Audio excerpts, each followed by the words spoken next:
Revocation. Revocation. Yeah, this one's self-titled Nation. 2013 release. Once again, another August the 6th release. This has been quite the big week for metal. We've had in the new album from Newstead, we've had the Exhumed that we've talked about. Now we have Revocation. I mean, this has been definitely one of the really good weeks that we've had so far this year, and really 2013 thus far has been a fantastic year for our favorite genre of music. So let's talk about this album now. Revocation, for those who don't know the name, is a technical thrash metal band that is from Boston, Massachusetts, and they are a couple of albums in, and with each album that they have released, they seem to kind of figure things out a little bit more each time, all the while honing in their sound and really aiming to fashion the best album that they can. And really with this album, with this self-titled release, kind of like with what Dream Theater says, or has said so far about what the self-titled release idea really means, Revocation has this opportunity, this huge opportunity with the eponymous album title to really explore a lot and really, learn a lot about themselves. Think about all of the bands that have released eponymous or self-titled albums and really what those albums have meant for their careers. Consider, of course, the album that we just talked about in the Metallica discography series, the Black Album. That's the album, really, that, in spite of everything that had happened beforehand, really changed everything.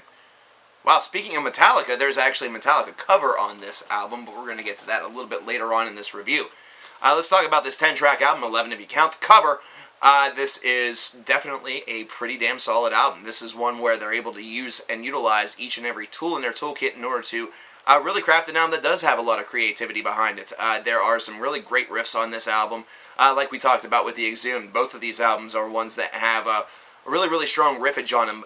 There's a big difference, however, between what you hear on Exhumed and what you hear on Revocation as far as the way in which the music is represented. You hear on Exhumed just kind of all-out grind/death metal insanity, whereas with Revocation, you're hearing a little bit more of that technicality, something that that Exhumed had strayed away from for a long period of time. That technicality definitely showcases itself a lot on this Revocation disc. What I really like about this album is the way in which it kind of just seamlessly goes through itself. It's one that, you start from the Hive and you have that very, soft intro that kind of builds up the mood, that builds up, all of the pent-up energy that you have in response to getting a new record, and it really kind of caters to that idea, it caters to that imagination, it caters to that whole concept of, oh man, I've been waiting for this for so long, what is this going to entail, how good is this going to be, what do I have to look forward to? And then it just, goes right into itself. It goes right into, the tracks that follow, Scattering the Flock and the like, Archfiend. And it just keeps on continuing, and it keeps on progressing and pushing forward. This is an album that is definitely built upon the chaos that it's able to really kind of build and form throughout itself. And that's something that makes this release very positive, very powerful. Not to mention another album that we can talk about in 2013 that really just... It's showing that bands are looking at their work regardless of where they are at in their career, and they're looking to raise the bar. The only times in which we've really said anything negative about, bands trying to raise the bar have been ones that basically have just haphazardly thrown albums together. I'm looking at you, Frequency Unknown by Queensryche. That was just haphazardly chucked together, and that thing was a big steaming pile of goat fuck. Okay, that's an insult to goats fucking. Goat shit. With Revocation, though, what is really nice about this is the way in which they're able to add in little subtleties. They're able to add in a little bit of a banjo-type strum, which in reality I think was just done on a guitar, but really who's following at home.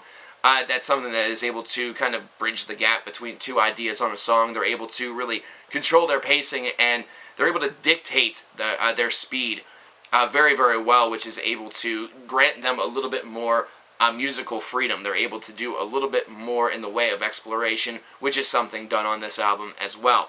Now, let's get to the cover. Let's get to the Dyer's Eve cover, which was a song off of And Justice for All by Metallica. We talked about that album a couple of days ago. And yet here we are talking about a song off of it once again, Dyer's Eve. And Revocation did a very, very, very skilled cover of this song. Definitely gave it a lot of props, definitely gave it a lot of praise.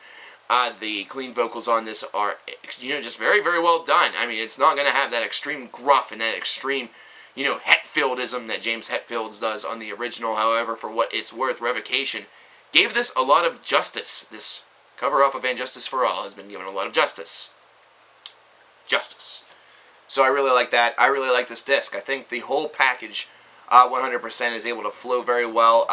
They don't have unnecessary, all the exploration that they have on here feels necessary. It feels required. It feels, like it was where they wanted to be. They didn't have any sort of pressure. They didn't feel as though they had to do, way too much and kind of overexert themselves in order to, really impress and really put together an album that is, one part very easy to listen to, but in two parts very convincing. And that is why I got to give it an 8 out of 10. I really like this disc. I think that it's definitely very good. I still feel that Revocation has a little bit more left in the tank that they are not showing. They're not showing their complete hand yet. And I'm wondering if it's because these are skills or ideas that are yet to manifest themselves. These are things that are still coming down the line. But either way, an album such as this one makes you very excited about Revocation's future. It makes you very excited as to what Revocation will be able to dream up in the future. And above all, it just feels as though this is a band that's not going to stale out anytime soon.